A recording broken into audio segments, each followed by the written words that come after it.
Esta es Enseñanza Semanal de Iglesia.edu, una división de Universidad para Líderes, con una palabra pertinente, intencional y con contenido para el hombre de la posmodernidad. La enseñanza de hoy es La venida del Señor, la parusía, bajo la serie Nacidos para vivir. Con ustedes el maestro Raúl Saldívar. Iglesia.edu es un ministerio educativo de la Universidad para Líderes, creado para alimentar la comunidad virtual más grande del continente. Durante este mes desarrollaremos la serie Nacidos para Vivir, que consta de 4 enseñanzas. Es mi privilegio presentar la que corresponde a esta semana. La venida del Señor, la parusía. Qué bueno que está con nosotros. En esta ocasión voy a hablar de la venida del Señor, la parusía. Y esto está fundamentado en 2 Tesalonicenses, capítulo 2, versículo 1 al 12. La parusía del Señor habla de la segunda venida de Cristo. Es una palabra que en el idioma castellano significa presencia. Esta palabra era utilizada en el mundo grecorromano cuando una autoridad, un emperador, un dignatario llegaba a una comunidad, a una ciudad. Entonces la gente decía la parusía, usaba esa palabra.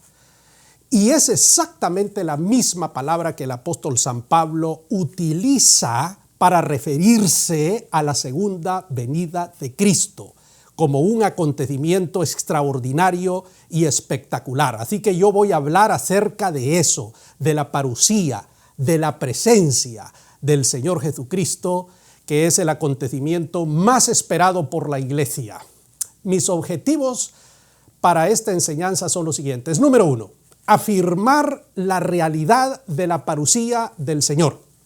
Número 2, voy a enumerar los 4 aspectos señalados por Pablo que forman el ciclo apocalíptico que precede a la parusía. Y finalmente voy a conectar estos hechos con aquellos relatados en el Apocalipsis de San Juan. Número 1. La parusía será precedida por el desarrollo del misterio de iniquidad. El apóstol Pablo le llama misterio de iniquidad. Y esto no es otra cosa nada más que el reino de la maldad, que comienza exactamente con la caída del hombre y que va a finalizar con la segunda parusía del Señor, es decir, con su segunda venida. El reino de iniquidad es todo el desarrollo de la maldad, desde el día 1 hasta la parusía del Señor. Y este reino va increciendo. Cuando estudiamos los 4 jinetes del Apocalipsis, la carrera de estos jinetes hace una conexión perfecta con lo que Pablo nos está hablando aquí, porque esta es una carrera de perversidad, es una carrera de maldad, liderada por una serie de aspectos que ya hemos hablado, que están representados y simbolizados por los jinetes apocalípticos. Pablo le llama misterio de iniquidad. Es el reino de la maldad que gobierna a este mundo. Todas las perversidades inimaginables que usted puede pensar o se las puede imaginar, eso es exactamente el reino de la maldad. Voy a mencionar algunas de ellas, por ejemplo, la trata de seres humanos, la esclavitud del siglo XXI, la explotación inmisericordia del hombre, el asesinato sin piedad, sin misericordia, sin importar la dignidad humana, son características de este misterio de iniquidad. Y esto va increciendo. Cuando llegue a un estadio insoportable, fíjese lo que estoy diciendo, insoportable es cuando ocurre la segunda parusía del Señor. Por eso el apóstol Pablo dice que no va a ocurrir antes de que esto llegue a su clímax. ¿El qué cosa? El misterio de la iniquidad. Número 2, La parusía del Señor será precedida por la manifestación del hombre de pecado. Han habido, mi amigo, muchísimos hombres de pecado en la historia del hombre. Se cree que el primer hombre de pecado se llamó Antíoco Epífanes IV. Es decir, aquel hombre a quien Jesús se refiere y llama abominación desoladora a lo que este hombre hizo, que también aparece registrado en el libro de Daniel. Este es el primero, pero Nerón fue un hombre de pecado. Domiciano fue un hombre de pecado. Los jóvenes turcos que persiguieron a los armenios y los masacraron en un genocidio infame donde murieron millones de armenios cristianos, estos representaban al hombre de pecado. Es decir, han habido muchos. Pero al final habrá un hombre de pecado, que es el último hombre de pecado, que es el que cierra el ciclo apocalíptico. Cuando éste aparezca, entonces la segunda venida de Cristo, la parusía del Señor, va a ocurrir. Y esto es muy importante. Así que esto es un ciclo que se ha repetido históricamente en los últimos 2000 años, pero habrá un último evento que marca el final de todas las cosas. Algunas personas le llaman el anticristo. Pero Juan nos dice en sus epístolas que han habido muchos anticristos. Y de hecho lo han habido y los hay. Pero habrá un hombre de pecado que marcará la parusía del Señor. Número 3. La parusía del Señor será precedida por la realización de milagros y de engaños. Eso es exactamente lo que el apóstol San Pablo nos está diciendo aquí en esta carta a los tesalonicenses. La característica del gobierno de los hombres de pecado y del último hombre de pecado es la mentira, es el engaño. El método que ellos utilizan es precisamente engañar. La lógica aristotélica que ellos utilizan, la argumentación científica para probar sus sinsentidos es espectacular. ¿Y sabe usted cuál es una de las tribunas preferidas de estos representantes? Las universidades, los canales educativos donde se enseñan y dicen cosas bien dichas, argumentadas espectacularmente, pero que son mentira. Ese es el audaz método del hombre de pecado. Y aquí encontramos a la ciencia, encontramos a la política, encontramos a la religión. Estos son los instrumentos. Fíjese usted lo que estoy diciendo, la religión. El apóstol San Pablo y todos los hombres del primer siglo combatieron a un grupo de personas que nosotros llamamos herejes. ¿Por qué? Porque utilizaron la mentira, el engaño para confundir a la iglesia. O sea, eso afecta a todos. En todos los estamentos de la sociedad vamos a ver a este engendro. Ahora, en este ciclo apocalíptico, el engaño representado, fíjese usted, por uno de los jinetes del Apocalipsis, va increscendo hasta que llegue a un estadio en el cual llegó al límite. Como cuando leemos allá en Génesis que le dice Dios a Abraham, porque no aguanto más el pecado de Sodoma y Gomorra. Es la traducción de la Nueva Versión Internacional. Cuando Dios no aguante más esta situación, entonces es el fin, es la parusía del Señor, es decir, la presencia, la segunda venida de Cristo. Y para terminar en esta ocasión, la parusía del Señor será precedida por la destrucción del hombre de pecado. Como lo dije, Antíoco Epífanes fue el primer hombre de pecado que surge en el período intertestamentario, allá por el 150, 180 antes de Cristo, destruido, y todos han sido destruidos. Cuando el emperador Calígula dio orden que pusieran su imagen en el templo de Jerusalén, 2-3 días antes, dice la historia, murió asesinado en el Coliseo romano y cayó como un perro. Dios no le permitió esto. todos los hombres de pecado. Es decir, los hombres de pecado se caracterizan por perseguir a los santos del Señor, a la iglesia. Por eso mencioné a los armenios de principios del siglo XX, porque fueron perseguidos por su fe cristiana. Entonces, este hombre de pecado será destruido. Aquí se refiere el apóstol Pablo al último hombre de pecado. Como todos, este último será destruido, porque no puede prevalecer un inicuo de esta estirpe, de esta categoría. Muy importante que lo tomemos en cuenta. Conclusiones. Número 1. La parusía del Señor es una doctrina cardinal de la iglesia. ¿Qué quiere decir esto? Yo no puedo decir que soy cristiano y no creer en la parusía del Señor. Por supuesto que no. Es una doctrina pétrea, inamovible. Nosotros somos el pueblo que cree que el Señor Jesucristo regresará por segunda vez a la tierra. Lo creemos. Número 2. El ciclo, misterio de iniquidad, hombre de pecado, parusía del Señor, es un ciclo que se ha repetido varias veces en la historia.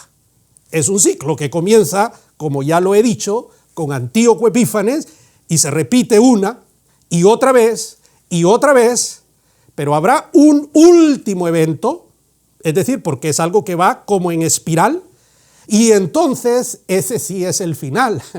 El final es que el Señor hace acto de presencia en la escena humana.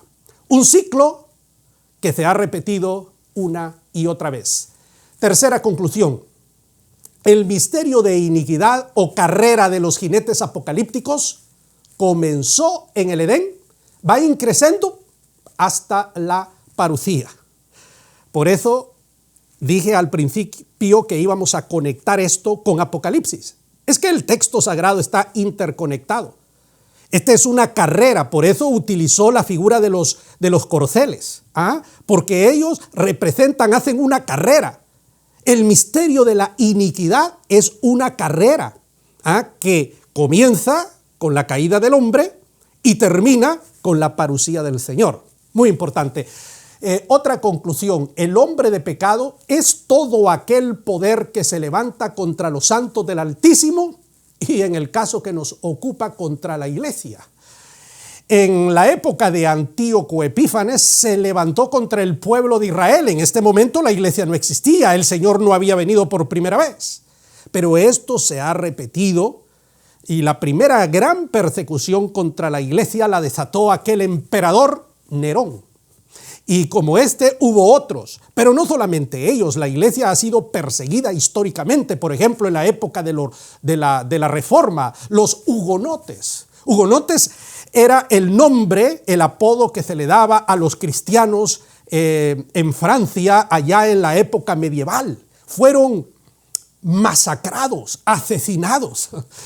Entonces esto se ha repetido una y otra vez. Entonces este hombre de pecado persigue a la iglesia, a los santos, y va a perseguir a la iglesia en los últimos momentos. Ahora usted puede decir, porque vive en la sociedad occidental, que esto son fantasías. Créalo que no. En los países, en algunos países asiáticos cerrados, religiosos, la iglesia es perseguida. Yo he estado en alguno de esos países y sé lo que estoy hablando. Existe persecución contra la iglesia en el siglo XXI. Otro, el hombre de pecado, es un ser con una capacidad extraordinaria de engaño. A menos que usted tenga una formación bíblica, teológica sólida. Por eso, Iglesia.edu, para proporcionarle a usted una educación sólida, usted puede ser engañado. Porque el audaz método de este engendro es mentir. Pero no estamos hablando de mentiras vulgares. Estamos hablando de mentiras bien construidas, bien hechas, bien argumentadas. Que a menos que una persona tenga una formación sólida, puede ser movida, puede ser engañada. Y he allí las herejías y la perdición al final. Bueno, otra conclusión y con esto terminamos. La parusía del Señor pone punto final al hombre de pecado y a la repetición cíclica. Y esperamos ese día. En el momento que Jesucristo haga acto de presencia por segunda vez en la escena humana, en la forma como lo hará, como lo esperamos, entonces será el final de este ciclo, de este círculo de vicio que nosotros hemos hablado, el círculo apocalíptico. Esperamos entonces la segunda venida del Señor, su parucía.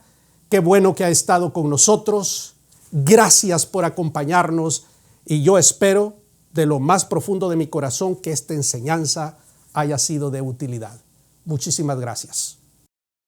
Si quieres tener acceso gratuito a todas nuestras series, trailers, videos promocionales y otros materiales, te invitamos a que te hagas miembro de iglesia.edu. Puedes hacerlo a través de las redes sociales o escribiéndonos a iglesia@universidadparalíderes.com. Podrás usar todo este material en tu iglesia o ministerio y participar de las reuniones trimestrales de pastores y líderes.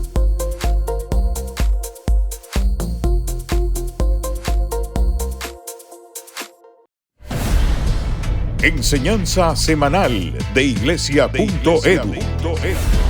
Nuestra próxima enseñanza será: Nos levantaremos o seremos arrebatados.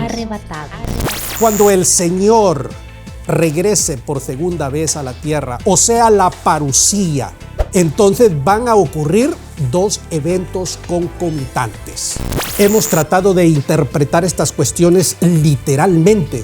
Voz de arcángel, trompeta de Dios, que los que murieron y los que estén vivos serán puestos todos en una dimensión para una celebración, para un acontecimiento único. La resurrección de los santos tiene una razón de ser, es la recompensa de aquellas personas que hemos vivido en el orden de Dios.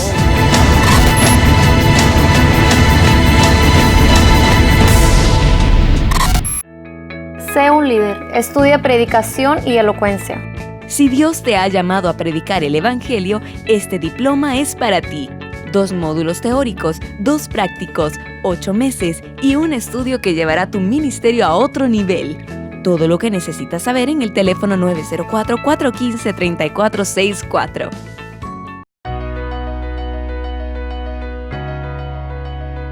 Quiero por este medio agradecerles a todos ustedes por haberse hecho miembros de iglesia.edu. Es un privilegio para la Junta de Directores y para todas aquellas personas que formamos parte de esta familia. Y yo le invito a usted para que invite a un pastor, a un líder, a que se haga miembro. Y quiero decirle que muy pronto vamos a estar informándoles acerca de la fecha en la que tendremos nuestro primer gran encuentro virtual trimestral de iglesia.edu. Y mientras ese momento llega, yo los bendigo a todos ustedes y les animo a seguir adelante. Escríbanos que vamos a estar muy complacidos de interactuar con usted. Gracias, que el Señor lo bendiga. Esté bien.